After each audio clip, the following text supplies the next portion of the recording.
Ladies and gentlemen, welcome to Season 1, Episode 3. Ow, my ankle hurts. This is... Oh, come on! You literally waited until I hit record, didn't you?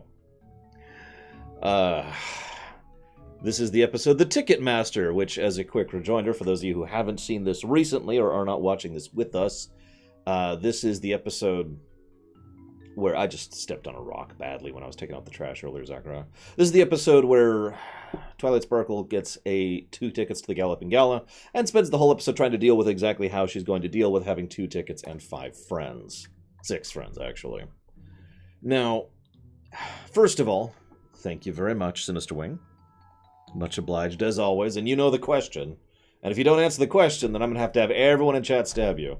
And that's just going to be horrible. Like, I know you came up with the term, but... Spike qualifies, right? Yeah, actually, first thing I want to comment on is the fact that why did Celestia send her 2 tickets? Like, you'd imagine, considering Spike did in fact need a ticket, as the end of the episode shows, I guess the assumption was she was just going to be taking Spike, but... whatever.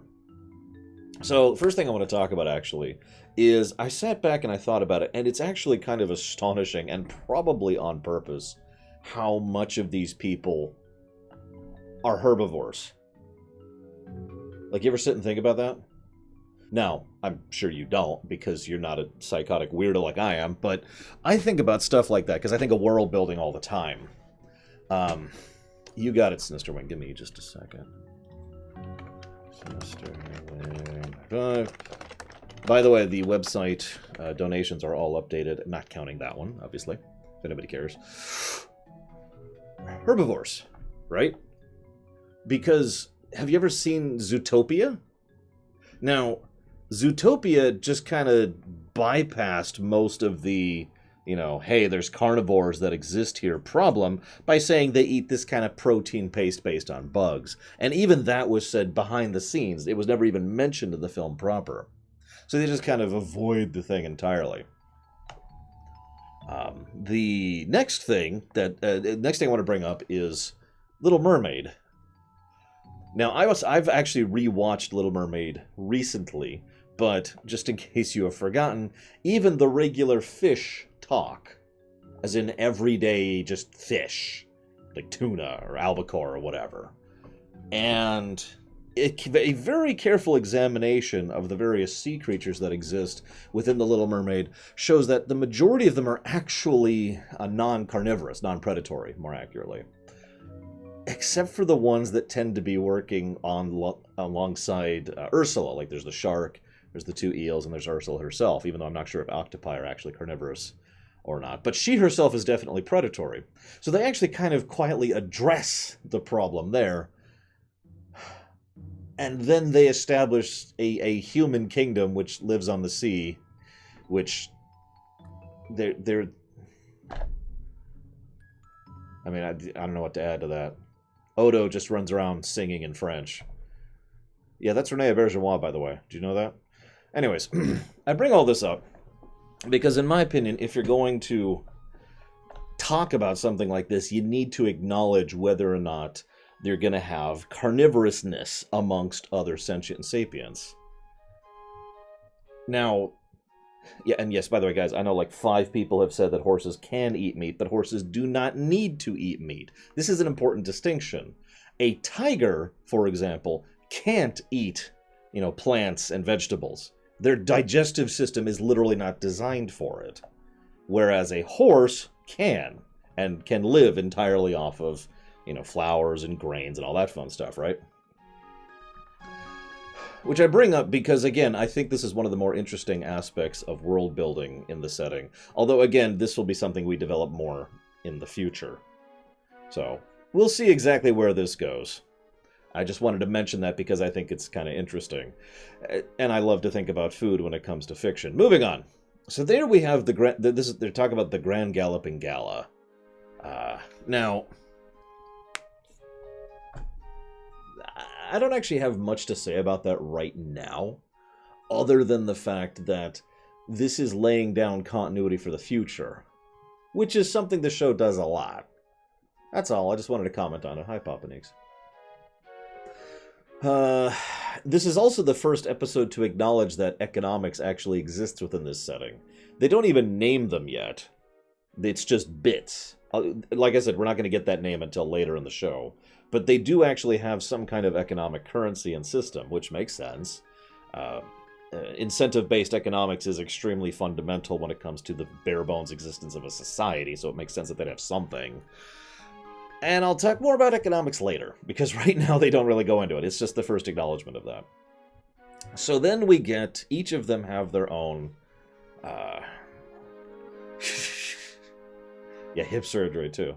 No, Papa Nix. I have no interest in seeing it. None of my friends are seeing it. Therefore, I have no plans on seeing it. Therefore, no stream. So the first person we hear who's like, "Oh my God, dude, you've got to let me go," is Applejack. Now, this is actually interesting to me because her entire motivation is to provide for the family, which isn't really. It's probably the most selfless of the various motivations, which is interesting to me since I thought Applejack's thing was honesty. But either way, she's all like, "Oh my God, no, I've got to go and I've got to make all this money to help renovate the barn and help get better tools for the farm." And of course, surgery. Surgery is very important. Now, you notice how she automatically presumes success, too. Like, the money's just gonna come. I mean, why wouldn't it? She makes really good apple food, apple-based baked goods, as this very episode shows. So yeah, okay, that makes perfect sense that she's gonna make tons of money, right? Anyways, that leads to Rainbow Dash. Now this is interesting because she's obviously more self-centered. I would argue that it's not selfish in the strictest sense of the word. Because Rainbow Dash, while she is thinking of herself, is thinking of herself in the sense of a career aspiration. What I mean by that is there's a difference between mine, and someday I'd really like to be, I don't know, something you'd like to be, right?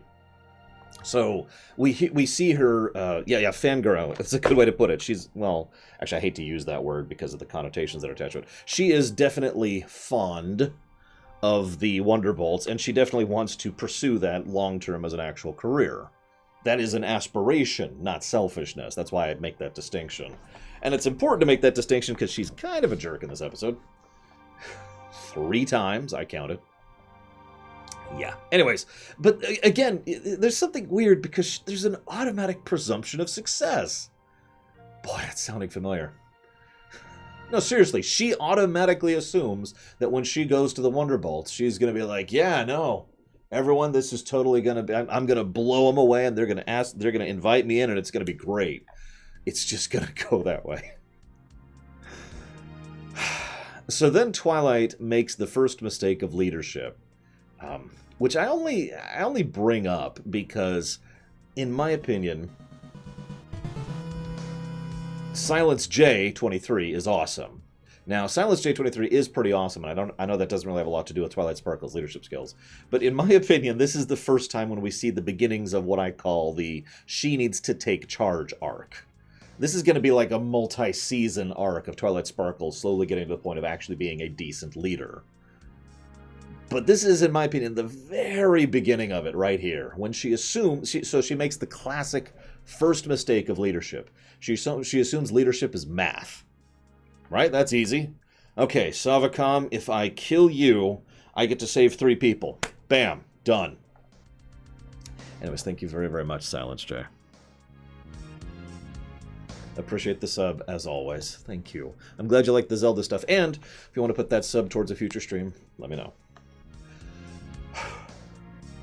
Yeah, Twilight needs a lot more experience and a lot more seasoning. But this is why I point this out.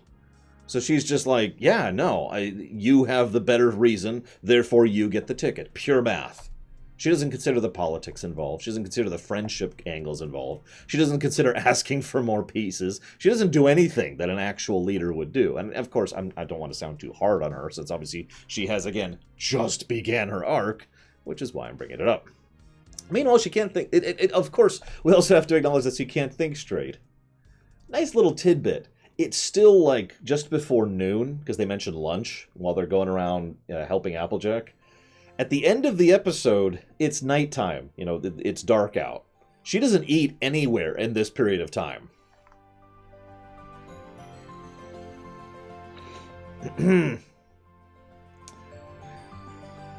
I sympathize, by the way. I know exactly how I feel when I get hungry.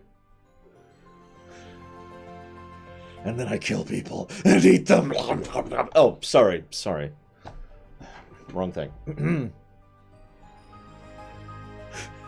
So, she goes to Pinkie's place. And, so this leads to Pinkie Pie. Now, this is the weirdest one for me to put a finger on. Pinkie Pie wants to go to the gala because it's a party. I mean, it's the party. Like, it's a really big, fancy party. So that should be fun. And it's hardest for me... Oh my god, Frozen. Thank you very, very much, Frozen. Much obliged. Although, I can't put it to Spyro, I'm sorry. No, I seriously can't. We already did Spyro. The whole trilogy. So, okay, that I can do.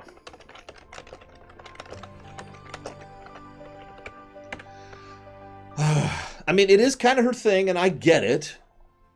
I understand the idea of, you know, you're into X, so you want to go into something X. Oh yeah, speaking of which, Pinkie also assumes success. Although in her case, it's more like she assumes everything. She assumes, like, what she describes and what the screen shows is very clearly a carnival. Now, I was about to make a snooty point here and look up the definition of gala. Turns out gala actually is a really generic term in actual English. It just means any kind of gathering or party. So it could theoretically mean anything. So I guess I can't point out, like, Pinkie. However, back to the point, she does assume everything. Which leads me to Rarity. Now this one amuses me. In a nice little twist, rather than her being all about, oh yes, I should go to high society and I should be amongst all of my peers. No, instead what Rarity thinks is she wants to go to meet her one true love. And I am definitely saying that with the sardonic tone, because of she is crushing, and that's what it is, on someone she's never met. I mean, we've all been there, right? But, yeah. Celestia, I feel like there was an actual interview question about Celestia's nephew, which was like, he's like fourth removed or something. He's very, very distant, something like that.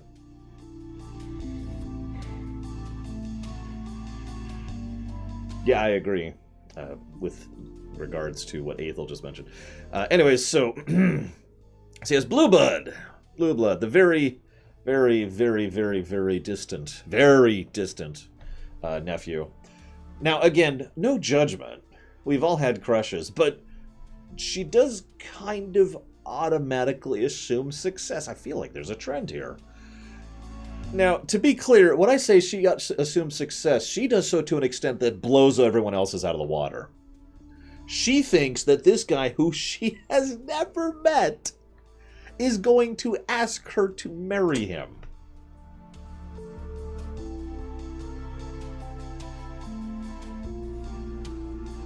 Anyways, I mean, that's like the final of her assumptions. She assumes they'll all love her, and she assumes she'll get an interview with Celestia just because of how awesome she is. And then she assumes that'll get her connected to him.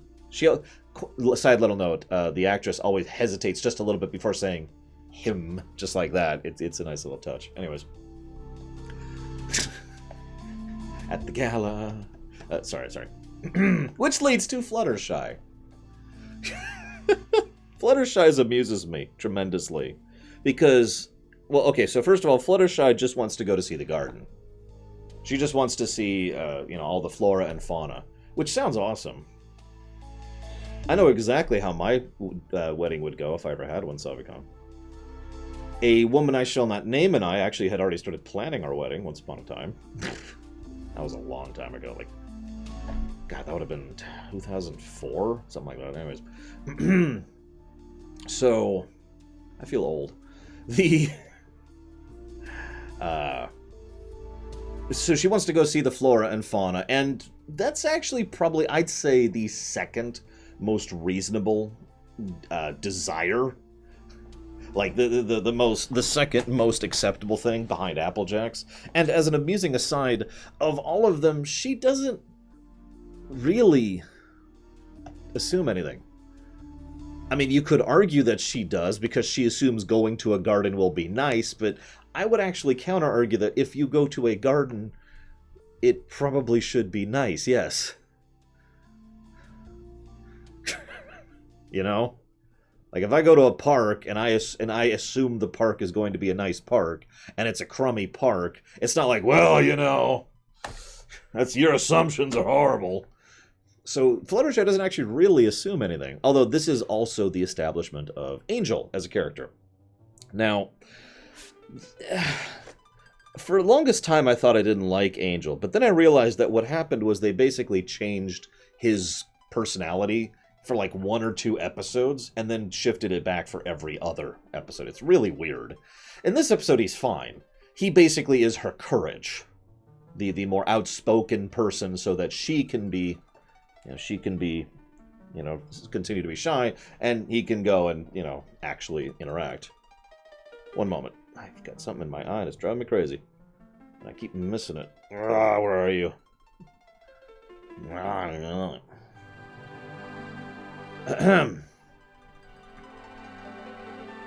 So, hang on. Someone asked me a question here.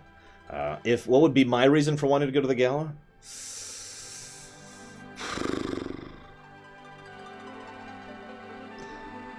Do I have knowledge of what the gala actually is or no? Because I've seen Best Night Ever, or whatever it's called.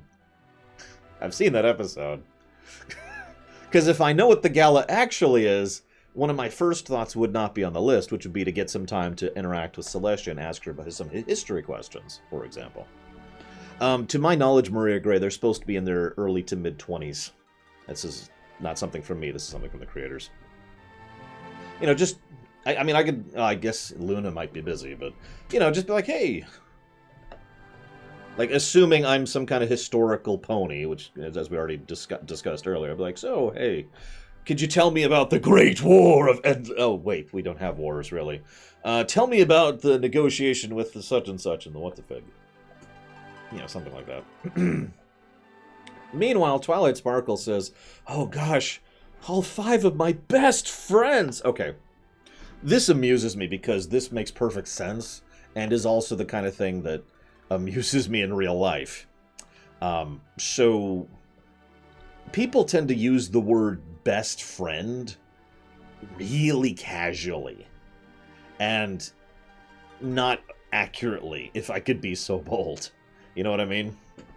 I can't tell you how many times I've heard people actually say, oh man, my best friend, blah, blah, blah, and it's someone that they barely know and that they stop talking to a year later. That's actually really, really common. As opposed to, say, Gary or Pax, who are my best friends. Now, you could argue that they are her best friends by virtue of being her only friends. But again, I'm not making fun. I'm just pointing out how they're not friends yet. That's what I'm trying to say. I'm just going to say that bluntly. They're not real friends yet. They're people who like each other's company who just met.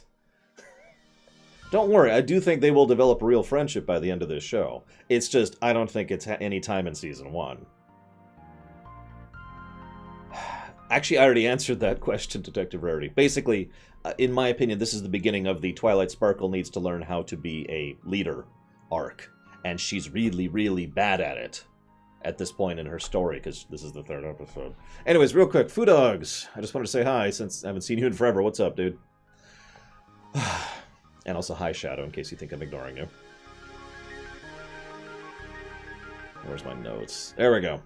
Well, yeah, exactly, Savicon. She's someone who doesn't actually understand what any of this means. They fling the word friendship around, and so she's like, you've got to be friends, right? Right? I mean, that's just how logic works, right? Hang on, let me pull out a book on friendship. It'll tell me exactly... Okay, so friends like to... Right? I'm not even making fun. I know people like that. So this leads to another food thing. I really like the food stuff in the show. I know that sounds strange, but I love the food world building that happens periodically in this show. This is where they establish a couple of things. So she has a sandwich, which is made of flowers and herbs, of course. Herbivores, I already mentioned. Well, not herbivore, but non-predatory. There's actually a term for that, and I can't think of that. The opposite of predator. No, Shikor. Hi, Pletty. But the other thing that I'm amused is this is also the first time they... No, someone stab shadowing for me. This is the first time they establish that Spike eats gems. First time they ever even mention it. They don't show it. And that'll become a thing in several episodes going forward. But I like how they just, again, laying the groundwork. There's a lot of continuity stuff that's just kind of put in the background for a lot of the early stuff, which is part of why this show latched onto me so well. Thank you, Shadowlink. Get back up. Ooh, that wasn't a good clue. Let's try that again. Nope. Nope. I give up. Sorry, Shadowlink. You get to stay dead. So, the sucking up begins. First, Rainbow. Quick aside. Considering the fact that rain is literally a scheduled affair in this setting, it's almost amusing to me to see that, see the rain come in and people be unprepared for it. Then again, at the same time, you have to admit, if rain was always going to happen at a set time, I bet you people would still get caught unawares by it because they forgot, or because they weren't paying attention to it, or because they didn't look at the schedule this week, right? Just stuff to think about. So the sucking up begins. Rainbow tries to, stop the rain, and she does that poor sandwich. Have you ever had a soggy sandwich? Because I have. That sucks. Anyways. So then we switch over to Rarity, who tries to give her a makeover. I don't know how much of this is in the later seasons. Oh, I know, right, Shikor? God. But I find myself wondering how much of the typical cartoon stuff they do early on compared to later on. Now, I know that's a strange statement, but what I mean by that is, and I pointed this out in the first two episodes as well, they do a lot of typical cartoon stuff in several of these episodes early on. And again, I don't remember if they do this going forward. I'll give you a direct example right now. So she drags Twilight behind a thing, and clouds happen, and there's completely out of place sound effects. You hear a drill and like a what do you call it? Jackhammer, a cat meowing. There's always a cat meowing, stuff like that. And then just weird stuff like that. If you think of cartoon jokes, there's like 10 like classic one-to-one cartoon jokes that a lot of old cartoons have. And yeah, anyways.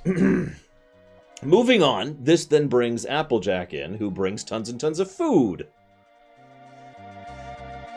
Hi, Ice Tray. Can I just say really quick? I just ate, no joke. Like, I actually still have my Tupperware right here. I just ate right before this episode. And watching her describe all of this apple-crafted food made me hungry. God! Yeah, you ever think about how much you can make with apples? It's actually kind of crazy when you get down to it. I make chicken with apples every week. Anywho. So, moving on. All the food.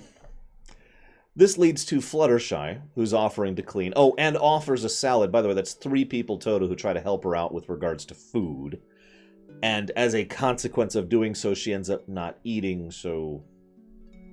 Actually, I couldn't make potato chicken. That would be terrible, but you can make a whole lot of stuff with potatoes, yeah. And I'm not even memeing with that. There's a lot of stuff you can make with potatoes. Someone go stab Sinister Wing for the terrible, terrible joke, please. What happens next? Oh yeah, then Pinkie starts singing.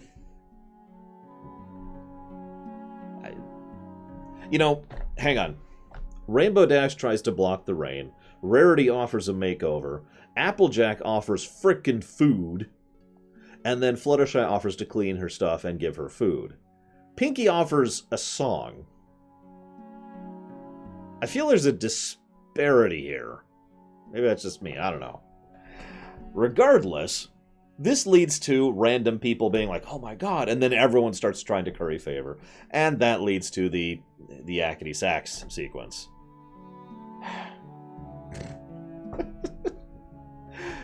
I don't have anything to add to that. It's a yakety sax sequence. Shrug. You'll notice, however, this is our first unintentional teleport, which happens after that. Yeah, I'll do your taxes.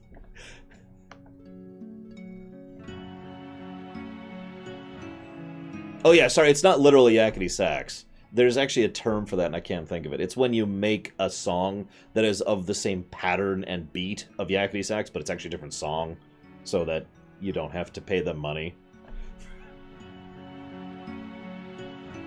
Anywho, so she unintentionally teleports. That's also going to be kind of a developing thing going forward.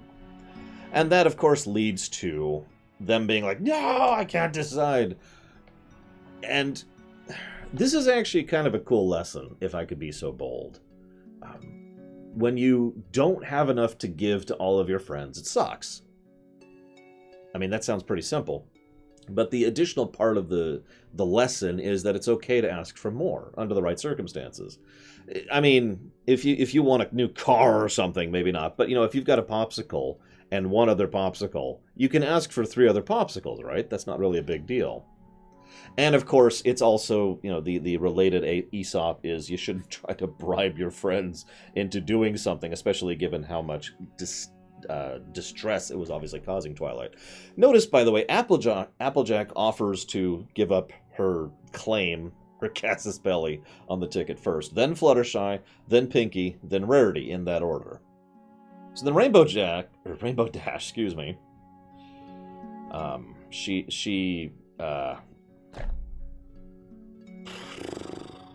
She gets better. I swear to God, she gets better. I have to be honest, I actually legitimately didn't like Rainbow Dash for a decent while there. Yeah. It doesn't surprise me either, Savicom. It just feels like her kind of shtick, especially since, as I mentioned earlier, hers was the most selfless reasoning behind going. Oh, and Spike gets to go too.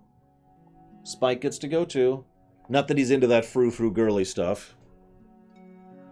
All joking aside, have you ever either yourself been or known a friend who is in the position of really being interested in something, but having no idea how to express that?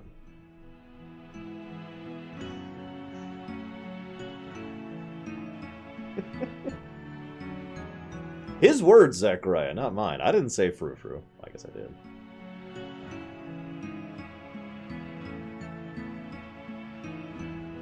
Actually, as a quick aside, I know this is spoiling.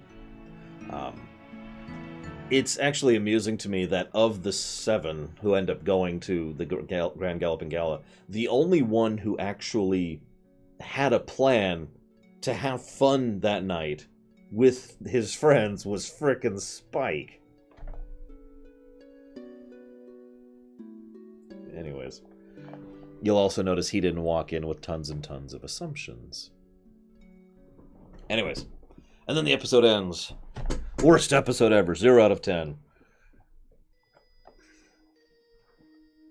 Yeah, I was actually wondering what the hell was with the telekinesis above Applejack. I actually know, so legitimately, my assumption has always been, ever since I first noticed that that's Twilight Sparkle who was actually carrying the tickets, because Applejack can't do that. I mean, come on. Yeah, Spike is pretty cool. I do actually like Spike, but we will see going forward exactly what directions, plural, that he goes in. It's worth noting that one of the later episodes still has him kind of being... kind of relearning the same lessons. What is the name of that episode? It's one where Dragon Lady and Changeling are both showing up on the same day, and he's freaking out over it, so he lies like crazy. You know the one I'm talking about? I actually don't like that episode because, I mean, why would I? I don't like lying in general. I guess it could be the ticket too. Oh, that's right. Well, don't worry. He'll be crushing on Rarity later, and then he'll never crush on her again. I said it before. It was a mistake. Shouldn't have gone that route. Anyways, that is actually all I've got for this episode. God, these really are dragging out. Like, I don't even mean that in a bad thing. We've had about 30 minutes per each of these. What do you think so far? We're only 3 episodes in, but what do you think so far? Like, I think these are going really well, personally. And I'm liking this format. Enough that I might turn the other episodic ruminations into Streaminations sometime in 2021 was when the first time that would happen.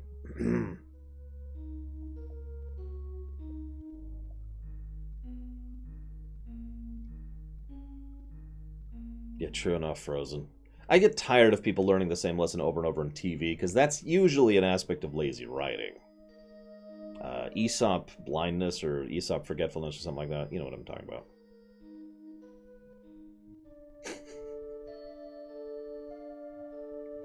How have I been? I'm working an average of 112 hours a week right now to get the YouTube stuff done.